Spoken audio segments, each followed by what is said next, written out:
Welcome again to our school JMB, chapter number 19, excretory products and their elimination.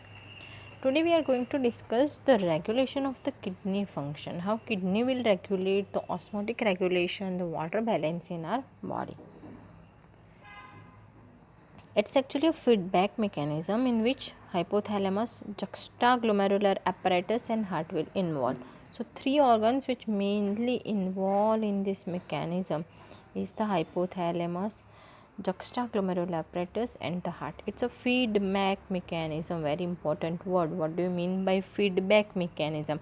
If water amount increase, then it will stop the reabsorption and eliminate the water.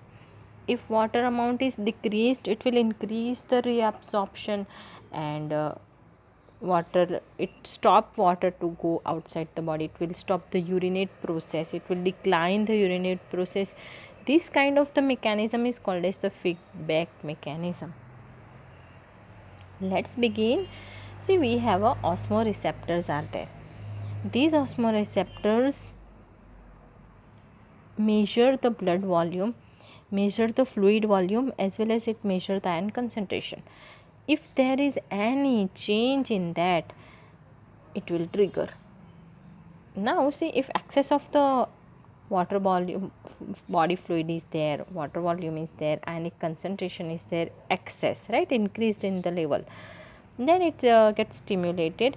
It will send a signal to the hypothalamus. Hypothalamus secrete antidiuretic hormone. Antidiuretic, in this presence of this hormone, the urine formation is declined. So that's why antidiuretic hormone. Okay, again beginning. Excess of the water stimulate the hypothalamus. So hypothalamus secrete ADH, that's the antidiuretic hormone. Name of that hormone is the vasopressin. Very important MCQ. ADH is vasopressin. So it will increase, it will produce the vasopressin. Now vasopressin facilitate the water reabsorption from the tubule. Obviously, reabsorption of the water will increase the water amount which was declined. Though water amount initially was declined, now it is increased because of the reabsorption.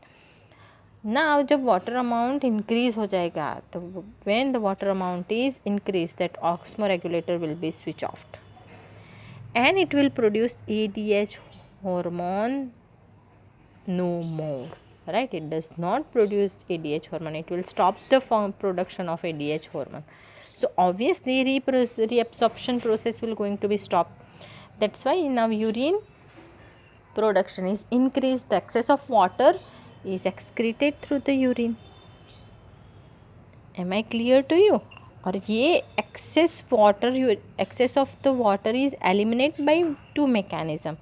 See, first this ADH will do the narrowing of the blood pressure because it is a very strong vasoconstrictor. Vaso is related to the blood vessel.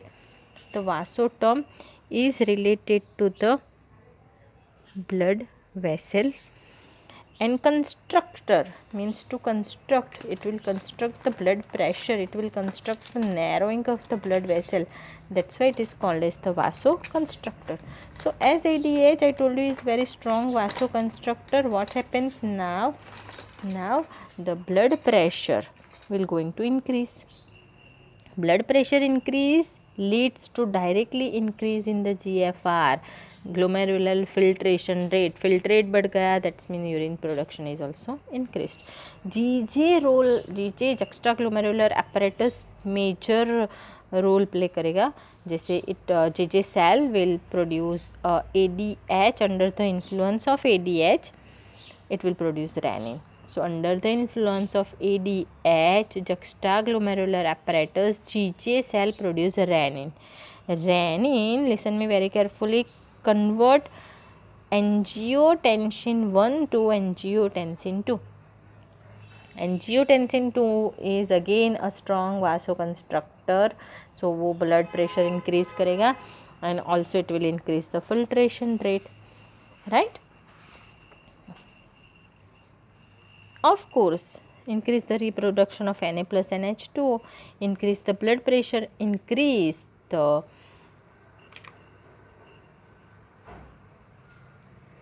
formation of urine. Right? Renin and angiotensin plays a major role in this mechanism. So both of these is called as the renin angiotensin mechanism. Aldosterone is also playing part actually. So combinedly if I talk, then it is called as the RAS, renin angiotensin aldosterol system. But here aldosterol is not properly mentioned. So you just keep renin angiotensin mechanism. Now the blood pressure is increased. We know okay, both of these mechanism increase the blood pressure, thereby increasing the GFR. Heart does not allow this, right? So blood pressure increased, it increase the blood flow inside the heart. Heart will tends to regulate it. So to regulate it, to decline that flow, it will produce ANF. ANF, that's the atrial natriuretic factor. These ANF hormone, atrial natriuretic factor, decline the blood pressure which was initiated. Right. So again whole process comes to the normalized rate. Am I clear to? This is what the renin angiotensin mechanism is. Right. So let's begin with a new process, that's the mictuvation. Very easy mechanism, mictuvation.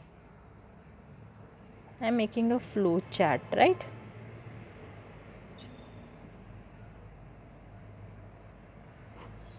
What happens, see, through the kidney urine is formed. That urine drop by drop with the help of the ureter comes to the urethra. Whole urethra is filled with a urine, drop by drop, yeah, drop by drop. So slowly filled with a urine. Normally it is of this size, but it increased in size like this. So what happened, as soon as it filled with a urine, the wall of a bladder, urinary bladder, is stretched. Now because of the stretching, impulses are generated. These impulses are going to the CNS. Now CNS sends the reflect action. What is that reflex action? So it will try to emptying this bladder, right? So it sends a signal for the contraction of bladder. So now bladder get contract, but the mouth of the ureter will get relaxed, right? Sphincter, it has a particular sphincters over here, sphincters. So that sphincter get relaxed, it do the opposite function. When bladder get contracts, it get relaxed, right? So bladder contracts and urethra relaxed, and urine is passing out. This is what the mictuvation process. I repeat once more. Flow chart is very easy. See, urethra is filled with urine, drop by drop. When it filled, the wall get stretched. It initiate the impulses. That impulses are transmitted to the CNS. CNS send a reflex action. What is that reflex action? It will do the contraction of the bladder. As the bladder get contract, the sphincter muscles opposite and it get relaxed, and obviously urine pass out. So this is a simple mechanism of the mictuvation. Approximately, these digits are very important. Approximately 1 to 1.5 liters of the urine is excreted by a healthy individual per day. If you find the color, it is quite yellow, pale yellow in color, you can say, not dark, not light, pale yellow in color, right? Acidity is about, I mean pH 6, as it is acidic, so I mentioned acidic. So acidity is about the 6. And we are ureotelic, as we learn in the initial lecture. We are ureotelic, so we excrete urea approximately 25 to 30 gram. Clear? Per day, obviously, per day. Right? In normal condition, this is the parameter. If any change in this parameter leads to indicate any clinical disorders, right? Say for example, those person who are suffering from the diabetes excrete glucose in urine, so this is called as the glucoseuria.